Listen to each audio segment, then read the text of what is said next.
estamos de volta com o programa Palavra de Fé. Nesse bloco nós estamos falando sobre o poder da comunicação no casamento. Nós temos algumas regras para que a comunicação seja mais eficiente. Eu quero compartilhar com vocês. Primeiramente, nós temos que ouvir antes de responder. Então é uma atitude muito sábia, quem ouve antes de responder.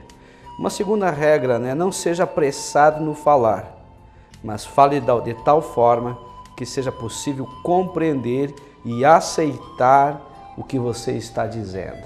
Ou seja, procure ser claro, use termos adequados para esse momento. Palavras que sejam diretas, sem agressão, mas sejam diretas, claras, objetivas. Terceira regra, não use do silêncio como arma. Você pode estar frustrando e interrompendo a comunicação. Ou seja, o silêncio acaba sendo um muro em vez de ser uma ponte. Então não crie muros no teu relacionamento com a tua esposa, com o teu esposo, mas crie pontes onde vocês possam efetivamente se comunicar e resolver os problemas e dilemas que aparecem no casamento.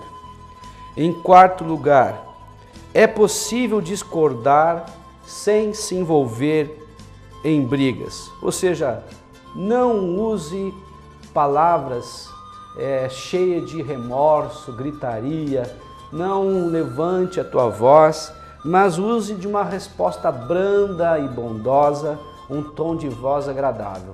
Com certeza você vai conseguir aí resolver teus problemas. Quinto, evite implicância. Uma das piores coisas que existe é quando alguém começa a implicar com um defeito ou com uma falha do outro. Lembre-se, você também tem defeito. Lembre-se que talvez você não seja tudo aquilo que você imagina ser. Ou seja, você também tem defeitos. Então, não use de implicância. Sexto, não culpe ou critique outra pessoa. Ao invés disso, restaure, anime e edifique. Ou seja, não transfira a culpa para outra pessoa. Procure olhar dentro da situação qual é o percentual de culpa que você tenha. Talvez você diga, mas pastor, eu tenho apenas 5% de culpa, 95% pertence ao meu marido, pertence à minha esposa. Então comece com 5% que compete a ti, porque você não pode mudar outra pessoa. A única pessoa que você pode mudar é a você mesmo. Comece com você, olhe para dentro de você e comece a ver onde você está errando e procure concentrar as suas energias na solução do problema. Ou seja, não aumente mais o problema, mas procure resolver de uma forma inteligente, de uma forma racional. Sétima regra para a resolução de problemas no lar. Tente compreender a opinião da outra pessoa. Ou seja, deixe espaço para as diferenças. Preocupe-se com os interesses, com as necessidades dos teus filhos, do teu esposo, da tua esposa. Saiba que uma outra pessoa, ela pensa diferente, ela veio de um lar diferente, de uma cultura diferente. Então nós temos que aprender a respeitar também. Para isso nós temos palavras que nós podemos utilizar. Ou seja, palavras que vão formar pontes. Tipo, eu compreendo. Não diga, conte-me mais. Gostaria de saber mais. Gostaria de saber como é que você pensa. Conte-me a história toda. Ou seja, quando você usa essas palavras, você está formando ponte para que outra pessoa possa se abrir, possa falar.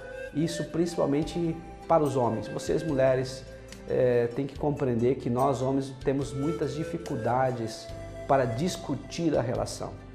Nós temos muitas dificuldades, é claro que isso é como regra, tem homens que têm mais facilidade que as mulheres, mas no geral os homens têm mais dificuldade, os homens fogem da raia, os homens não querem conversar, eles têm medo desse embate, desse combate, eles têm medo porque não sabem de repente como vão se comportar. Mas pastor, por que desse medo? Muito simples, quem sabe ele veio de uma casa onde ele via seu pai gritando, via seu pai batendo, e por mais que ele não queira ter os mesmos comportamentos, ter as mesmas atitudes que o seu pai, inconscientemente ele acaba fazendo aquilo que ele aprendeu. Talvez até ele condene esses comportamentos, mas na prática ele acaba utilizando aquilo que ele viu em casa. Então procure compreender qual é a raiz de tudo isso, por que o teu esposo ou tua esposa age de tal maneira. Ou seja, você vai estar efetivamente colaborando, contribuindo para resolver esse problema. Seja claro, específico e positivo. Seja cortês e respeite a opinião do seu cônjuge. Leve em conta as necessidades e sentimentos do teu parceiro, da tua parceira. Ou seja, ela tem sentimento, ele tem sentimento, que tem que ser levado em conta. Agora vamos para o terceiro item, o compreender. Quase sempre a falta de compreensão na relação familiar é porque um dos componentes desse diálogo não ouviu. Ele ficou pensando como iria responder.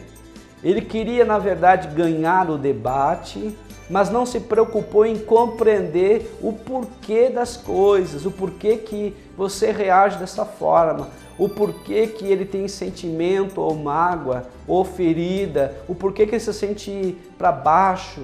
Ou seja, talvez vocês tenham apenas discutido num âmbito muito superficial, mas não conseguiram alcançar a raiz do problema.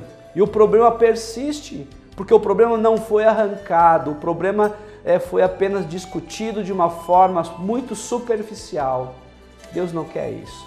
Deus quer que nós possamos resolver retirando a raiz do problema. Nós temos que entender que há poder em nossas palavras. A palavra ela pode tanto construir como destruir. A palavra pode tanto trazer vida ou trazer morte. A palavra pode tanto abençoar quanto pode amaldiçoar. Exemplos de palavras que podem matar. Chama alguém de estúpido. Você mata o amor próprio da pessoa. Quando você diz nunca para alguém, você mata a esperança da pessoa. Quando você chama de mentiroso, você mata a confiança da pessoa. Quando você diz depois, você mata a oportunidade para essa pessoa. Quando você diz me arrependo de ter casado com você, você mata a comunhão conjugal. Mas também existem palavras que podem restaurar. Existem palavras que podem trazer vida, trazer bênção para o casamento. Palavras que realmente honram o teu parceiro ou tua parceira. Por exemplo, quando você diz muito obrigado, você está apreciando o gesto, o comportamento dele ou dela. Quando você diz, você está lindo, você está linda, você mostra que está percebendo. Mostra que para você, ele ou ela é importante. Quando você diz está delicioso, você está elogiando, reconhecendo a habilidade que ele ou ela tem sobre determinada situação. Quando você diz ótimo, você está estimulando para que ele ou ela possa fazer melhor ainda. Quando você diz me perdoe, você está reconhecendo que falha e está demonstrando humildade. Isso é fundamental para que o casamento ele possa prosperar. Precisamos então repensar sobre a arte da comunicação. Precisamos olhar para dentro de nós. Eu quero que você hoje tenha a oportunidade de olhar para dentro de você e começar a olhar onde você está errando. Você não vai conseguir mudar a outra pessoa, mas a pessoa que você pode e deve mudar é você mesmo. Quando você decide mudar a si mesmo, você está dando um passo muito importante para que o outro ou para que a outra possa mudar. Quando você decide olhar para os teus erros e investir neles, ou seja, eu vou procurar mudar. Talvez eu tenha um gênio muito difícil, talvez eu me iro com facilidade, talvez eu grito, então eu vou procurar contar até 10, até 20, talvez eu vou procurar usar palavras mais brandas, mais delicadas, de repente eu não estimulo, eu não elogio, de repente eu não afirmo. Você tem que conhecer outra pessoa. Ou seja, primeiramente você tem que se conhecer. O segredo, ou um dos segredos essenciais para um bom relacionamento, é conhecer primeiramente a si próprio. Você conhece as tuas fraquezas? Você conhece as tuas debilidades? Você conhece o teu temperamento? Você conhece aquilo que te faz sofrer ou aquilo que tu ama? Quando nós começamos a nos conhecer melhor a nós próprios e também investir tempo em conhecer a outra pessoa, realmente nós estamos trabalhando para que o casamento seja melhor ainda.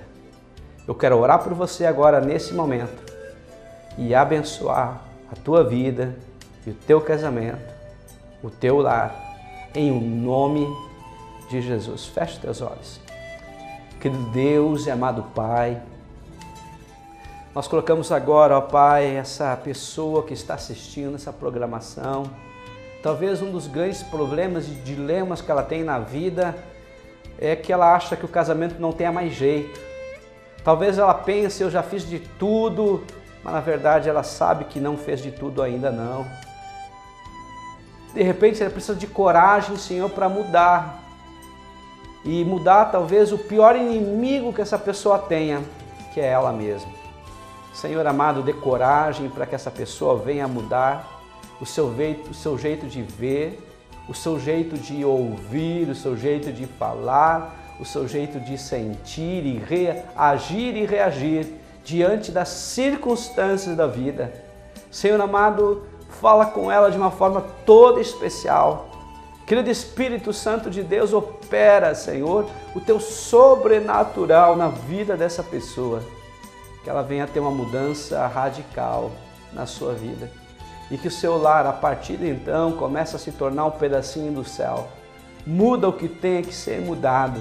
Transforma o que precisa ser transformado. Mas faça o teu sobrenatural. Que ela possa realmente abrir o seu coração e desejar ardentemente essa mudança. Ajude-a, Senhor. Em o nome de Jesus. Amém e amém. Que Deus te abençoe. Em o nome de Jesus. Amém.